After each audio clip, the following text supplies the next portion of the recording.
Hello guys! Ayan po, mayroon po tayong manok. Tatlong buong manok. So ayan po, nagtitinda din po kami ng manok.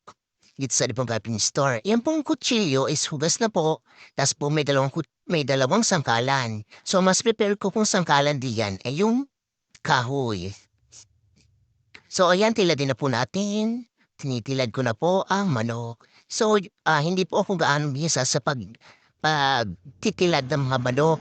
Kasi usually po ang nagre-rep po talaga niyan yung asawa ko, si Jowa. Kaso wala po siya, umalis po siya pumunta po siya ng Batangas. So meron po tayong kiluhan at meron po tayong plastic. So ayan, tinilad ko na po siya, tilad-tilad na po siya. So ayan, 1/4 lang po siya. 1/4 na po ang pagkatilad. Isa pa pong kilo. Ayan po ang plastic. Lagay po natin sa plastic. Kiluhin po natin. Ayan! Ang kilo ko po ay ang aking pong hati ay tamang-tama. Agad ay 1/4. So ayan, ilagay po ulit natin sa plastic. Oops! Ayan, 1/4 na po ulit. Bali, tinuruan naman po ako ni Jowa na magtipa. Kaso hindi ko nga po gaano ginagawa dito kasi narito po siya po nagawa niyan. Yung mga pagtitilad po niyang sa mga karne.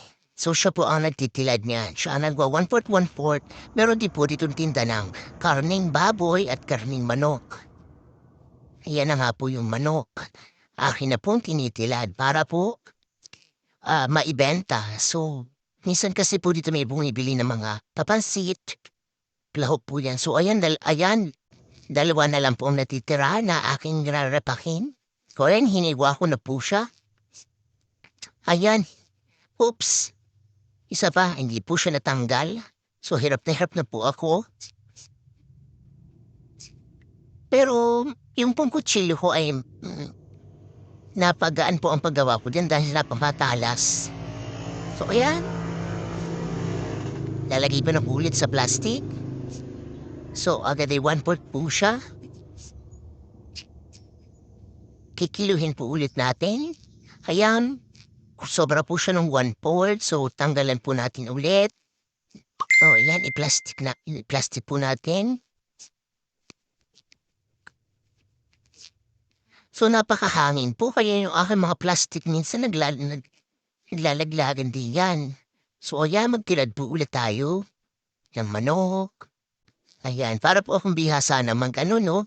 Kaso hindi po pwede. Baka naman, mabilis lang po yan dahil po pinas-forward ko po.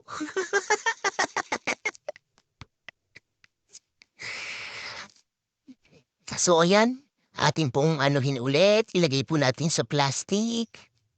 Nagagahol na po sinilin sa paglalagay. So, ayan, ikatlo na po yan at tapos na po ang ating manok. So, ayan pong manok na iyan ay bumibili po kami niyan sa bayan. Kaso may nag-alok po sa amin si John na taga-Duuman, shoutout dyan. So, ayan po, ang benta po sa amin ay 190. So, ayan, ilalagay na po ang manok. 1/4, 1/4. So, yung po aming suki dyan sa manok is dati yung kinukunan namin is hindi na po namin nire-repack. Hindi na po namin ginaganyan, hindi na po namin ginagayat-gayat. Ano po siya, bibili po kami doon sa kanila is 1/4, 1/4 na. Bibili po namin ng 1/4, 1/4 na. Kaso bigla po nung nag-pandemic sila is tumigil na po sila pagkakarne. Kaya wala na pong nagaganyan na repack-repack. Buo na po namin nabibili sa bayan. Kami na po ang nagre-repack. So ayan, akin na pong tinipak-tipak ulit. Ayan. So ayan na po yung last na part. So ayan.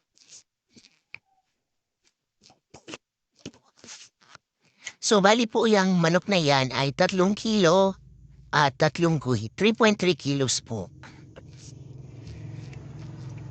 So ayan, masyado pong mahangin. Yung aking mga plastic kanina ay kaya nilagay ko dun. O ayan, tapos na po tayo. Excuse.